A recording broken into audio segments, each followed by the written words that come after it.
All right, guys, back here at the Joshi Pod, and I'm very excited to have this week on the podcast Eric Margolis. He's not a famous Japanese women's wrestler. I don't think he's ever been in a wrestling ring before. I'm not sure. But what he did do is he had an article recently for the New York Times where it's called The Fall of Terrace House. And as we all know, as Joshi fans, the tragedy with Hana Kimura. I want to again welcome to the show, Eric. How you doing? Very good. Thanks for having me on. So before we get to the meat and potatoes of the story, let's talk about you a little bit. How did you end up in you're in Japan, correct? Yes. Yep. I'm in Nagoya. How did you end up in Japan? So I studied abroad in college in Nagoya actually, and sort of from that time I had been studying some Japanese, but really after my experience abroad I got very interested in translation actually, and so that kind of encouraged me to study more, level up my Japanese, and as I was working on my writing career, I thought it would be the perfect fusion of all my different interests to report on Japan stories, Japan related stories. And really over the past 2 years or so, I've been, building up, reporting on different things for Vox, for Slate, for smaller outlets, and then did this piece, which is my first piece for the New York Times, and probably the biggest piece I've ever done, actually. And so it's all pretty new. I just got to Japan this year. So a lot of it's new, but it's definitely, following passion sort of thing that's turning out pretty well. So are you like one of the, I mean, I'm a wrestling nerd. Nerd is not a bad term for me. Are you, what about Japan? Are you nerding out about, or what interested you to go over there? Yeah, I mean, so many different things, to be honest. I mean, whether, of course, from early childhood, a huge Nintendo guy and getting really into to cinema. In high school, I loved film and Japanese film, and discovering uh, whether it's Kurosawa or Studio Ghibli and all those things, and then coming to Japan and loving the architecture and the sort of environment and literature as well. So it's kind of a in terms of nerding out, it's kind of a nerd paradise for me, with so many different things that I find interesting and compelling, which makes it awesome in that sense to try to report on so many of those things. So I've been to Japan 4 or 5 times. I love it. If I could live there, I would live there. I absolutely would. So Uh-huh. what has life been like living in Japan? Yeah, so I mean, the timing is crazy. I got here just, 4 or 5 months ago when coronavirus was picking up. And so it's made it hard to adapt. But my girlfriend lives in Nagoya, so she's been support for me, and especially when there wasn't really much to go out and do in April and May. But I really like the lifestyle of, having good transportation. The cost of living is lower than at least where I was living in the US before I moved. And also just things like the mountains and the sea. That's really important to me, and just feeling good about my lifestyle. So there are a lot of positive lifestyle elements that I like, in addition to being able to see all the and enjoy sort of the cultural things that I like as well. Yeah, I love about like going to a park over there, and you're it's old and new like right next door to each other. The most modern new building right next door to like one of the oldest, shrines and things like that. I think that's one of the most amazing things about Japan. Yeah, and I'm actually taking a little. I'm hiding away right now in a little mountain Airbnb at the moment, and I did a hike, and that's so interesting about hiking a mountain is the trail.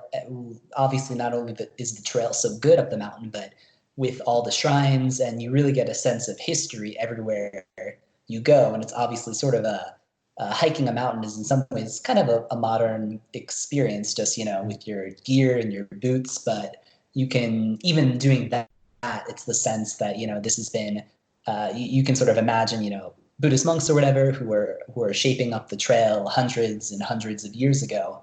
So that sense of history is really cool and gives you a ton to learn about, sort of everywhere you go. So let's talk about your journalism background. What made you want to go into journalism? It sort of happened late into when I always thought my writing background, I was always really into writing fiction, and that's not really a great career option. And sort of when I was doing my first job out of college in PR, that's sort of how I discovered journalism, through being on the PR side of things and realizing, even though sort of the PR side of the media business equation is much more stable, that I would really love to be on the other side of things and applying my writing to breaking these stories. And so that's when I started doing journalism, just as a side gig. And, even when I was in the US, being so interested in Japan, I tried to, keep my stories Japan related where I could. And so sort of the first big story that I did was for Vox about the anime industry and about the sort of inequality and really basically slave wages for animators. And that's sort of how I got into the world. So what do they think about a foreigner coming in and butting their nose in on some of the secrets of, like, I won't say dirty little secrets, but some of the secrets of Japan? Yeah, I mean, and this is something that I think about a lot, because I'm interested in social issues. Politically, I definitely fall pretty far left of center, and so it's always, I try to be careful about, right, because I don't want to be, because I love Japan, so I don't want to be just sort of shedding light on these negative aspects and problems, because there are problems everywhere. I personally think the problems that the U.S. is facing are much more severe. But this is sort of my approach. I want to, as someone who really loves Japan, I think it's important to understand that not all that glitters is gold, and that there are, especially in, for me, in these creative industries that I love, cinema, anime, music, pop culture, we should support the people, and sort of not the corporations that are making profit, that are sort of profiting off of everyone. And so that's sort of the angle that I take, right? There's this bright, vibrant culture of creativity, and a lot of the times the creators are being exploited. And so that's kind of why it feels important to me, and why I sort of, even though it's critical journalism, I approach it from sort of a position of love, because I care about the art and the people creating the art, and not necessarily those profiting off of them. So that was one of my biggest struggles with the Hana Kimura passing, was that I held Japan to such a high standard, because I've only gone there as a tourist. I've only spent there, a couple weeks at a time, 4 or 5 times. And I just held it on such a pedestal that it really hurt me, and kind of the bloom came off the rose a little bit for Japan, for me, for a bit, when I heard about the Hana Kimura story and what led up to that. So right. Talk to us about how you were approached, or did you go out on your first by yourself to go look into the story, or were you assigned this story? Yeah, and just sort of the background on my thought, my approach is sort of, right, the same thing. Like, as a fan, as someone who loved Terrace House, is important, and it seemed important to me, with how intricately woven what happened to Hana is into different social issues and sort of legitimate problems. And so I sort of approached the story from thinking, okay, well, what this tragedy, it tells us something, about culture and society in Japan, that people who are fans should know and should care about and should engage with.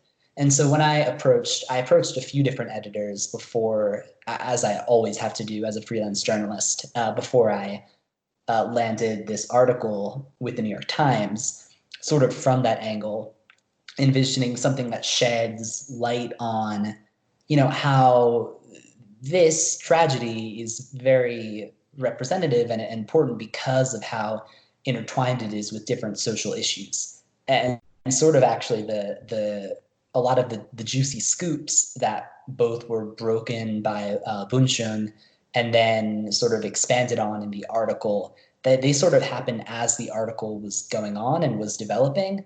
And so it kind of shifted a little bit to capture all of that. As I was writing the article, Kai agreed to speak out, and Hana's mother filed with the ethics broadcasting organization, and all sort of that happened in real time. So the original vision was more of a position of unpacking the tragedy. So one challenge I have, I'm in California, so I'm across the world basically, and getting the trying to think of the right word, the trust, I guess, for the Japanese to trust me to come and talk to me is something I had to. It's been a challenge from the beginning. I've only been doing this since October of last year, so I've had a challenge of getting them to trust me. Luckily recently I've broken through the barriers though. How did you get them to trust you? Yeah, that's always a challenge when writing journalism about Japan. And this was, as you could imagine, even harder than I have trouble getting I've written some stories about the Olympics. I've written some stories about racism, and I have trouble getting even activists and nonprofits to sort of be willing to speak up about their cause, which to me can seem counterproductive, but there is a high barrier. And so on the one hand, it was sort of simple because the simple side was that these companies, Fuji, East Entertainment, they all have their line. It wasn't hard. I actually thought that was going to be the hard part of it, but they don't have it. They don't have much to say, and they were very helpful and responsive to me. But that wasn't where the barrier is. The barrier obviously was the cast. So I had to cast a wide net in terms of reaching out to people and talking them through what the article was going to be about. And it definitely, I was really impressed by everyone who I spoke to, because it took leaps of faith. And I think it goes to show how that Terrace House was very important to the cast. Whether or not they had a positive or negative experience, it matters to them. So, in principle, they're more willing to speak out because it seems important. But so it might have been, it wasn't as hard as it might have been, but there definitely was a lot going on in the background of all these conversations. How did you reach out to them? Did you use social media to reach out to them, or how did you go about that? Yeah, I probably can't be too specific, but some social media, some other ways, various ways. It wasn't easy. Yeah, because people ask me, because I'm going to pat myself on the back for half a second here, that I've get some pretty high level Japanese women's wrestlers on my show, and people are like, "What context do you have? How do you do that?" I'm like, I just DM them and keep asking. Yeah. It's definitely, that sort of thing is more persistence than creativity. Exactly. That's what I tell people. It's all persistence. I keep asking and asking and asking, and I cast my net wide as well, and hopefully one or two say yes. Right. And then that was a lesson that I learned from working in PR, because that's, when you pitch something, you pitch it to a million journalists. And as a freelance writer, when I pitch something to editors, I pitch it to a million editors. And so, and when getting sources, my in Japan, for American sources, my rule is always to reach out to twice as many people as I actually want to talk to. But in Japan, it's more like 3 or 4 times as many people. Yeah. So let's talk about the meat and potatoes of the story. So Terrace House. I mean, we all know what ended up happening with Hana, and we are all. I don't know if were you a wrestling fan at all? Do you have any idea about her as a wrestler, or just on the show? Only through the context of the show. I mean, I will say that I loved seeing that about her, and I do think wrestling is cool, but I'm not at all familiar with the world. That's fine. No, but it's amazing the impact that her passing's had on the community, and Right. Yeah. the wrestling community, because it was a non-wrestling thing that took Hana away from the wrestling fans, and it wasn't a wrestling fan that caused this. It was an outsider. So again, let's talk about your story here. So how did you attacked it a certain way? How did it build upon itself? Can you go into a little more detail about how it built it on itself, to doors opening halfway through and things like that? Yeah. So as I sort of mentioned before, things were breaking about what different people were saying happened on the show as I was building out the article, and so I'm not going to take credit. I mean, a lot of that was Bunshun first. Bunshun spoke to Hana's mother first, to Kyoko Kimura, and then I spoke to her after. And confirmed a lot of things and got, heard her story firsthand. Same thing with Kai.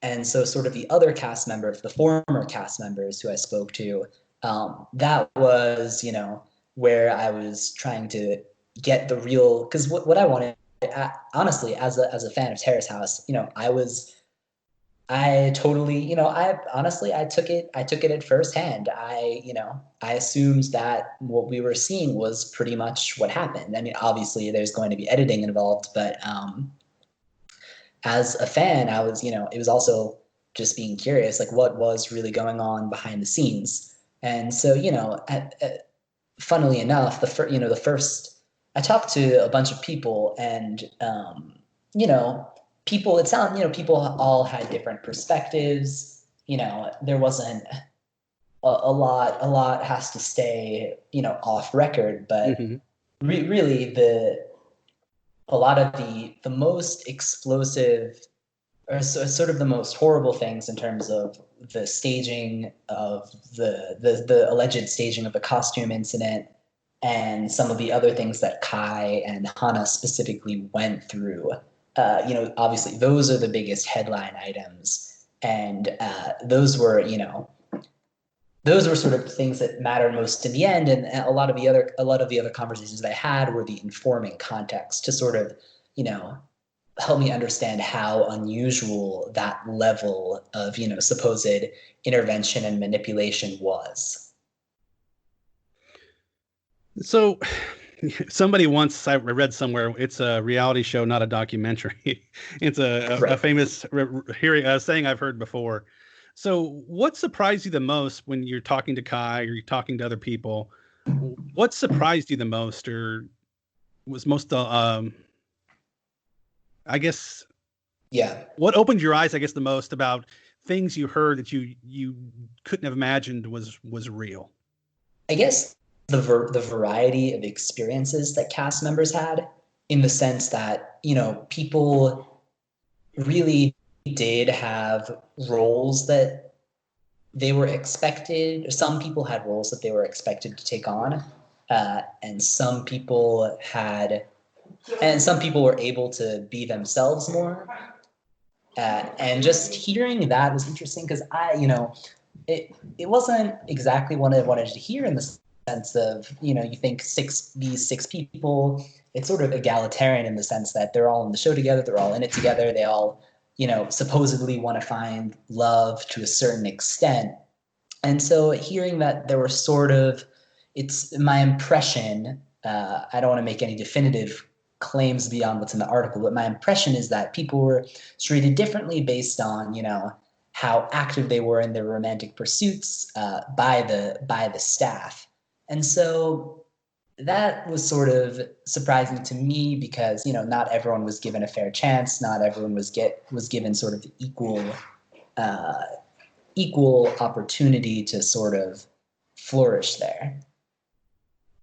Yes, I mean, we have so many reality shows in America. I guess it started with a Real World way back in the day, where they picked stereotypes and had stereotypes living in a household and watching the stereotypes kind of confront each other or what have you, or interact with each other. It was, I don't understand the nuances of Terrace House because I don't understand Japanese. Is it kind of similar to that, where they had just different personalities in the house to kind of see the different personalities clash a little bit? I honestly, I don't think so, because I mean, this is part of the reason why the show is also, it's a great show. It's very effective because it didn't lean too hard into stereotypes and those sorts of things for the most part. I mean, sure, everyone was different, but in a much more, subtle, realistic way, which is, I think, part of the reason why that it's such a good show and is so effective, because yeah, there aren't a lot of over the top sort of stereotypes involved. And I think what went wrong with Hana is that maybe they leaned into that more than they should have with her arc and some of the things that happened this season. Another thing that people talk a lot about with this season is Shacho, the sort of creepy, creepy CEO guy, and I don't think there was as much of that in previous seasons to a certain extent. People are very real, and for the most part, they were very real, sort of separate from whatever labels you would assign to them. How are rating? I mean, I don't know because we get ratings here every week in the States. How are ratings for the previous seasons compared to this season? You have any idea? I'm not sure off the top of my head. Obviously, Terrace House has grown internationally over the past few years. I first started really watching in 2017 or with the opening New Doors season. I know a lot of other fans of the show started around that time, and it's definitely internationally, it's grown a lot since then. The ratings context that did sort of play into the story is that we know that Fuji TV has had sort of historically since the early 2000s dropped, become relatively less popular than other major Japanese TV stations. So I think some fans and some sort of analysts of this see increasingly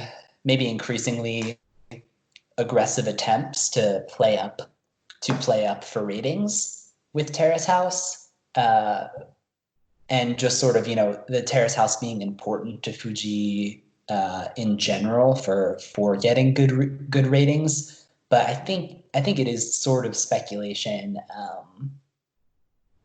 It's hard to say exactly for sure. Yeah, because that's what came to mind with me. It's like, did they are ratings slipping? Do they need to spice it up a little bit? And maybe they started doing something that they hadn't done in the past, or just try new tricks, right? Yeah, it seems. Yeah, and it's certainly. I think. Yeah, I didn't look at sort of the specific ratings over the course of this season, for instance, but from a broader perspective, the show, it seems uncalled for, because you have had this pretty successful model, of letting things or seemingly letting things play out fairly naturally. And some of the past seasons, opening New Doors especially, ended on, sort of got a ton of drama as it went on. Same with Boys and Girls in the City. By the end, there was a ton of drama. And maybe they were trying, to get there a little too artificially in the current season. But I think with the model that they had, there's not a real reason to vie so hard for the ratings. If that's what they actually did, we don't. Yeah. I don't have an answer on that. Yeah. So talk about your conversation with Kyoko. How was? I mean, obviously it wasn't easy, I'm guessing, but what was her attitude like? What was her feelings like? Kind of tell us about your conversation with her, please. Yeah, I was really grateful that she was willing to talk.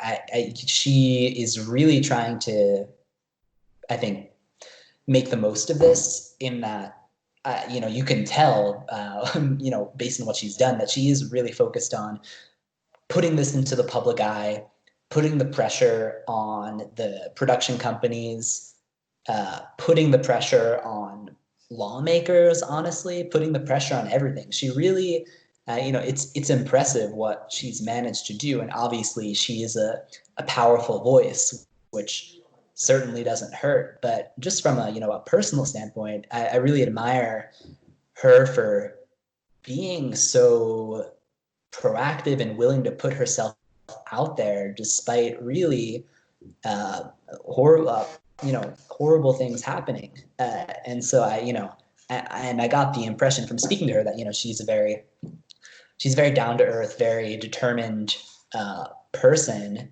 and in that sense, our conversation was very productive because you could tell that she, while obviously still grieving, that this was about telling the story and moving things forward. And that's sort of how I felt. I definitely got that impression. Did she share any regrets she may have with everything that happened? No, and I'm sure she must have, I would definitely in the conversation more focused on sort of the facts of the story and what happened with Hana. So I'm not sure. It certainly sounds like, right, there wasn't completely perfect communication from between her and Hana, but I don't want to put, words in her mouth. I think, it was definitely much more focused on how to move this forward and what the facts were. So what did other parts of Hana's life, I mean, her being biracial, did that have an impact, you think, on what was going on over there at all? Yeah, absolutely. And I think this was one of sort of the big original reasons why I wanted to write the story, because I think, and also, other people, especially Farah Hasnain, who's translated a lot of the coverage and articles and social media posts about Hana, have She's also amazing. pointed this out. Yeah, she's amazing. Yes, no doubt about that. But all of these things were really important. I mean, most cast members that I talked to sort of agreed with the idea that women tended to have a bit of a harder time with the social media pushback. And so did some of the experts that I talked to, sort of pointed out that women will tend to have a more difficult time on social media in terms of hateful comments and reactions to what they say. I think so there's a clear misogyny element involved. I think there is a racial element involved. People did hone in on, her having, and I think colorism is an issue in Japan and even within people who are pure Japanese. And it's not because Europeans are, not strictly because Europeans are white. I think it's very complicated, but certainly light skin has certain positive associations with it. Certainly being only Japanese, or if you're half Japanese, being half white, right? That also carries positive connotations. And people definitely honed in on all of, attacked Hana for all of these things. Obviously, being a wrestler in itself is very unconventional for a woman and a sort of a sweet person like Hana was.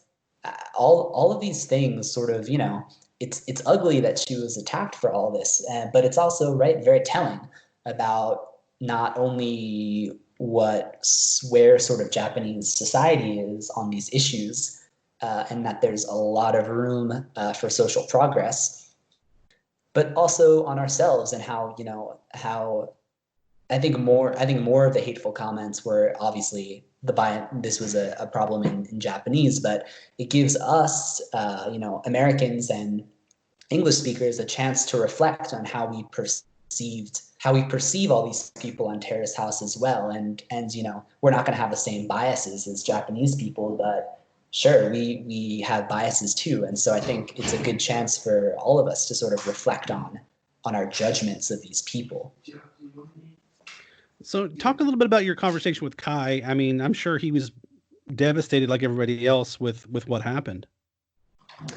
Yeah, I mean, Kai really, I mean, the fundamental fact of this is that, right, the cast have NDAs that Mm-hmm.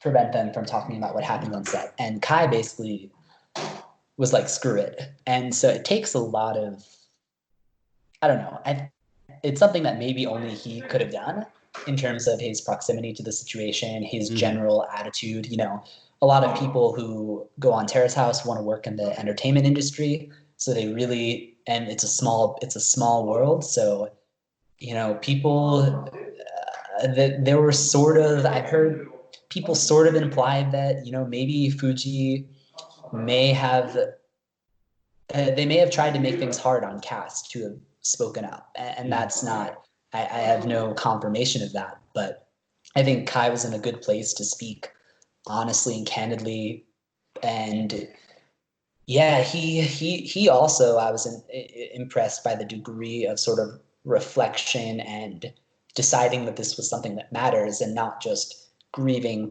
privately, but taking it into the public. So you know, I think it takes a lot of courage, and he was very straightforward and honest. So from his perspective, how real was it? The whole thing, that the interaction between him and Hana and the controversy, how real was that? Yeah, I wish that we had gotten in more into the overall into their relationship and sort of the dynamic there. Unfortunately, I didn't have a chance to ask him about that. Mm-hmm. But it certainly sounds like if anything, you know, we can.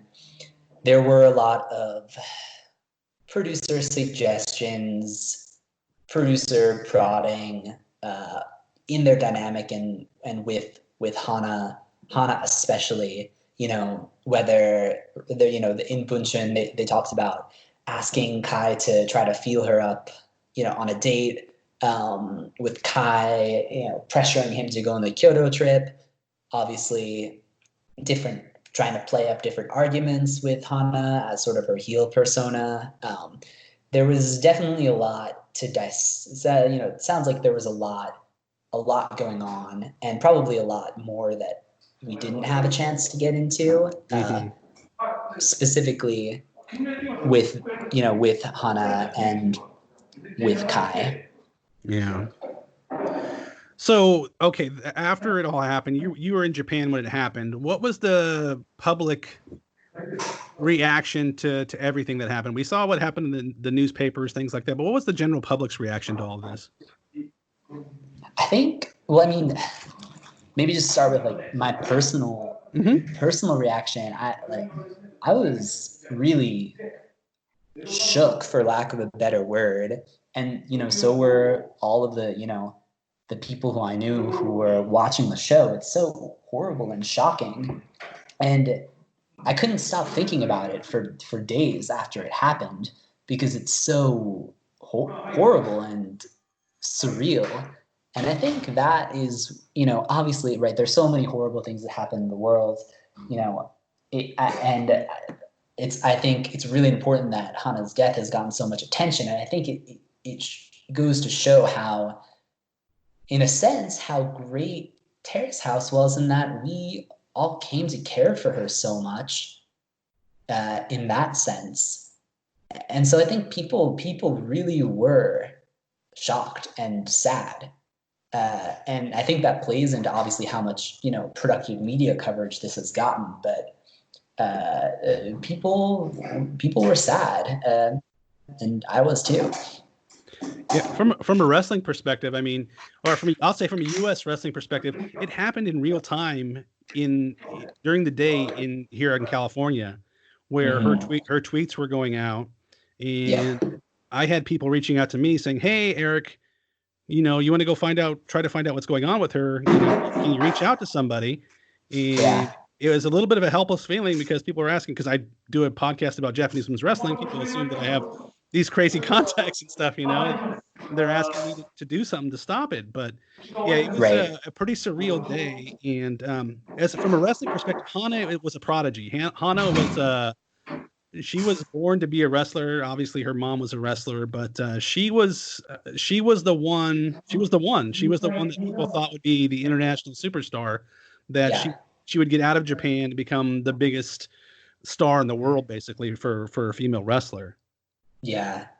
So Yeah, I definitely got. I mean, I didn't realize that when I was just watching the show. But right, as soon as I started researching this article, that became evidently clear. Not just how much she meant to the wrestling community, but in the context, right, in this broader context of wrestling, that yeah, she was she was a superstar, which which makes it poignant, which all that more poignant. yeah, yeah, she had every bit the it factor they talk about. She had it. She had it 1,000% in wrestling, and yeah, Mm. she was gonna be the one. But so your article came out. What kind of feedback have you gotten from the article?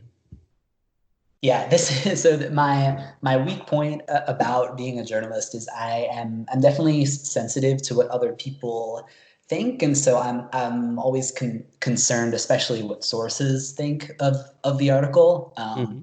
But I've been very happy with the reaction, especially like I think I think it goes to show that like with people like Hana, there's sort of a lack of, and obviously this happened on the show. This is sort of all part of the story that led to the tragedy, but there's like a lack of humanity in a way of sometimes the way that the public treats someone like Hana. And so I was happy to hear that, I got some positive comments about just people being grateful that that in the article I was taking the stance, that Hana was a professional wrestler, right? That was her career, and that a lot of coverage and a lot of people sort of demeaned that and portrayed her as a reality TV star, or just things like and so other things like that I was just glad that I got a positive reception from people who were big fans, and people who were close to her, not close to her in the sense of really following her and what she does. And so that was very important to me. That feedback meant the most to me. That's amazing. What do you think best case scenario for Kyoko is? I mean, she's fighting the good fight right now. What's the best case scenario for what can happen from her perspective? I think, I mean, you could say all sorts of different things that happen sort of with Fuji and with the complaint there and what they admit or whatever, if there's any settlement involved, et cetera, et cetera. But I think she's more focused on, uh, I think the more important thing is this is a social issue, cyberbullying. Mm-hmm. And so obviously she's working on starting up a nonprofit. The you know I think she would want the most to see change, real change. And I think the important part, and this was also in the article, but I think the other important part of reducing cyberbullying is more focus on mental health. Mm-hmm. Japan doesn't have great mental health care, and I think that could be a really actionable, you know, change. If it's not really in the current discourse, so I don't think it's the most likely outcome, but if we can get to, and obviously we need more mental health care in the US as well, but to a point where there's more mental health care resources and more resources for people who are being hurt by cyberbullying, things for them to take action, protect themselves, more structure for celebrities to be able to just stop waves of hateful comments. Something that just will save a few lives, or at least a few trips into depression. So I'm going to play devil's advocate a little bit here. Sure. Some people have said, why should Fuji TV be held responsible or being asked to be responsible for what happened if it was somebody else who cyber bullied her and it wasn't them who wrote the message to her or things like that. What are your kind of perspective on the people that have that thought process? Right. So for the article, I talked to a lawyer just on background, and his reaction was, well, if this was in the US, this would be a lawsuit, right? Like no doubt about it. There was a lawsuit with a man who appeared on Jerry Springer and was they played a very cruel prank on him, and he committed suicide. That was a wrongful death lawsuit. I think Americans maybe are more litigious than Japanese, potentially. I'm not an expert on that by any means, but there has to be some level of liability just on a basic level, right? Because no matter how many, is it a moral responsibility or is it an illegal responsibility? Yeah, and that's a good question. I think whether or not it's a legal responsibility would have much more to do with the specific law, right? With the sort of specific contents of the NDA and the contents of the contract and sort of the specifics of what we're dealing with here. But yeah, and so that may or may not be the case. But to the extent that it is a moral issue, it's worth pressing on, in the sense that why wasn't more effort being given to protecting her, just on such a fundamental level? And we've seen, questions of, I've in the article, it seems very likely that Hana was telling staff members that she was getting hurt and that she wanted to get off the show, potentially a while before this all happened. And it's from a moral, it is a moral issue, but from a moral issue, maybe it's worth pressing on as a legal issue. And I don't want to say, so much is speculative, but, or at least, just based on what different people have said, rather than the factual conclusion. But I mean, because of that moral urgency, it's simply, you'd have to think that it must matter. It must be worth talking about. It must be worth challenging. All right, Eric, can you kind of let us know where we can find you on social media? Yes, Twitter, I am Eric D. Margolis, and more Japan-related articles, various Twitter things. I have a Twitter mind, which is very unfortunate, but yeah, find me on there. Any crazy stories in the plans, in the works right now?